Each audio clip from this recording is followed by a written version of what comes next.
Good morning बच्चों। आज हम आपको पाठ 3 पढ़ाएंगे, पोषक तत्व और पोषण। शरीर में पोषक तत्वों की कमी हो जाने से शरीर रोगग्रस्त हो जाता है। अतः हमें प्रतिदिन के आहार में ऐसा भोज्य पदार्थ लेना चाहिए जो उम्र एवं शरीर की आवश्यकता अनुसार पोषक तत्वों की पूर्ति कर सके। हम जो भोजन करते हैं उसमें कई प्रकार के तत्व पाए जाते हैं, जैसे कार्बोहाइड्रेट, प्रोटीन, वसा, विटामिन, खनिज लवण एवं जल आदि। हमारे शरीर को स्वस्थ व निरोग रखते हैं, पोषक तत्व कहलाते हैं। विभिन्न पोषक तत्वों में जल का भी महत्वपूर्ण स्थान है। शरीर में जल की मात्रा लगभग 70% होती है। जल का कार्य भोजन को घुलनशील बनाना, शरीर के अनावश्यक पदार्थों को पसीने एवं मूत्र द्वारा बाहर निकालना है। जल विभिन्न पोषक तत्वों की शरीर के विभिन्न अंगों तक पहुंचाने का कार्य करता है। शरीर में उपस्थित जल त्वचा को नर्म, मुलायम एवं कांतिवान बनाते हैं। हमें प्रतिदिन 8 से 10 गिलास पानी अवश्य पीना चाहिए। पोषक तत्वों की प्राप्ति के मुख्य स्रोत, कार्य और कमी से होने वाली बीमारियां अब हम आपको पढ़ाएंगे। बच्चों, हमने एक तालिका बनाई है, उसमें देखिए पहले क्रम में रखा है पोषक तत्व, फिर उसके जो पोषक तत्व हैं वो कहाँ से प्राप्त होते हैं, फिर उनका हमारे शरीर में क्या कार्य है और फिर उनकी कमी से क्या हानियां हैं, ये हम आपको आगे पढ़ा रहे हैं। पहला है प्रोटीन।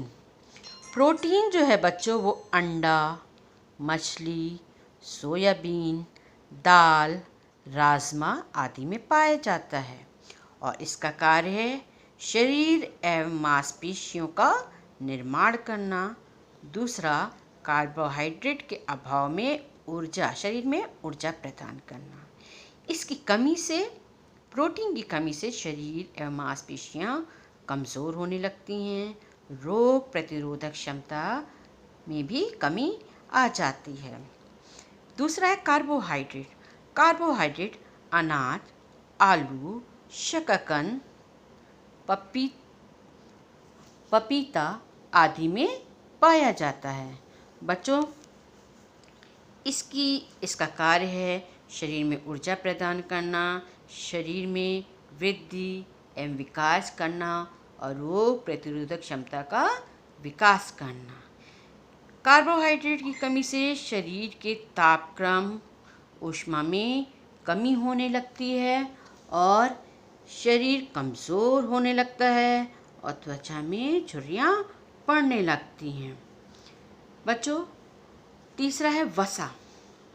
वसा अंडा, मछली, मांस, मूंगफली, मक्खन एवं सभी प्रकार के तेलों में पाया जाता है। इसका कार्य, वसा का कार्य हमारे शरीर में तापमान को नियंत्रित करना है, त्वचा को चिकना व शरीर को सुडौल बनाना है, त्वचा में झुर्रियाँ ना पड़े, नहीं पड़ती हैं, शरीर के कोमल अंगों की रक्षा करता है। वसा की कमी से त्वचा की चमक कम होने लगती है और खुश्की आ जाती है। दूसरा, आंतरिक अंगों में चिकनाहट की कमी होने के कारण क्रियाशीलता में कमी आने लगती है।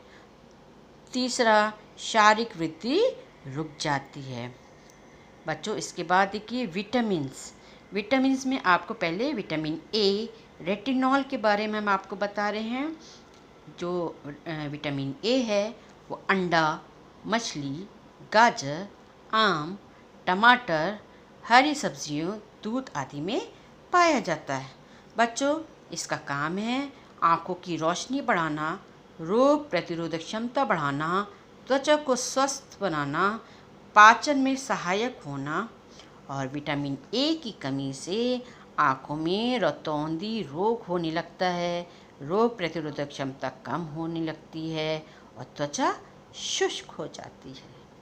Vitamin B1, B2, B3, B4, B5, B6, B12 और विटामिन बी कॉम्प्लेक्स, ये सभी चीज़ें छिलकेदार अनाज जितने होते हैं, दालों में, खमीर में, मांस, सोयाबीन, मूंगफली, हरी सब्जियां, दूध, मछली, अंडा आदि में पाया जाता है।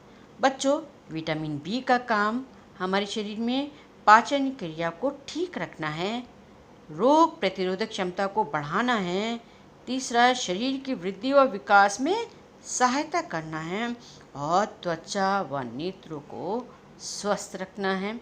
विटामिन बी की कमी से बेरी नामक रोग हो जाता है और शरीर में सूजन होने लगती है, सांस लेने में कठिनाई होती है और पाचन क्रिया ठीक से नहीं होती है। विटामिन सी का रासायनिक नाम है स्कर्बनिक एसिड।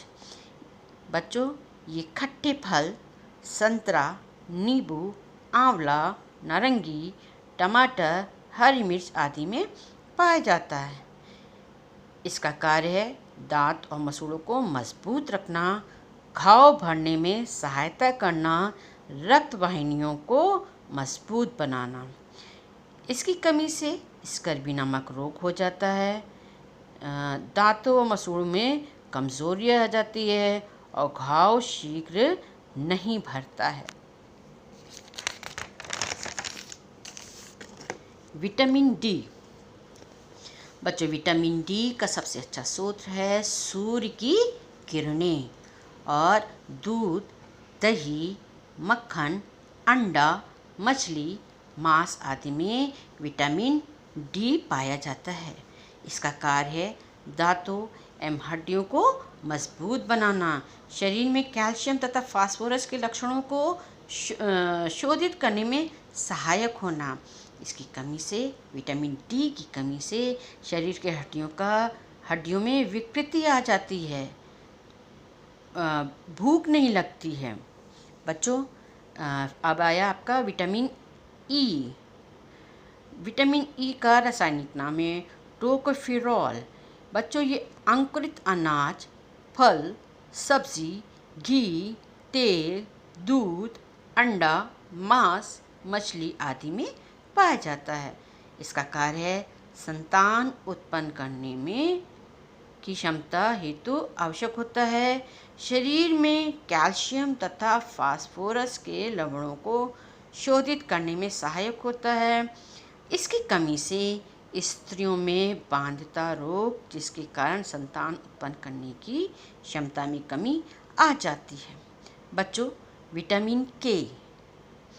फाइलोक्विनोन इसका रासायनिक नाम है। ये बंद गोभी, टमाटर, मटर, पालक, सोयाबीन, अंकुरित अनाज में पाया जाता है। इसका कार्य है रक्त को जमने में सहायता करना और पाचन क्रिया में सहायक होता है। इसकी कमी से रक्त जमने की क्षमता में कमी आ जाती है, शरीर से रक्त अधिक बहने के कारण रोगी की मृत्यु हो जाती है। उसके बाद है खनिज लवण। खनिज लवण में कैल्शियम एवं फास्फोरस। ये आपका दूध, घी, मक्खन, अंडे की जर्दी, मछली, हरी सब्जियों में पाया जाता है। इसका कार्य है रक्त एवं हड्डियों के निर्माण में सहायक। दूसरा, हृदय की गति में समानता रखना। इसकी कमी से दांत एवं हड्डियां कमज़ोर हो जाती हैं, शरीर का समुचित विकास नहीं हो पाता है। लोहा जो है वो सेब, हरी पत्तेदार सब्जियां, केला, शहद, गुड़, अनार, किशमिश, मांस आदि में पाया जाता है।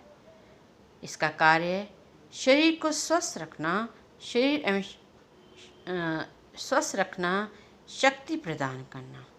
लौह तत्व के द्वारा रक्त में हीमोग्लोबिन की वृद्धि होती है।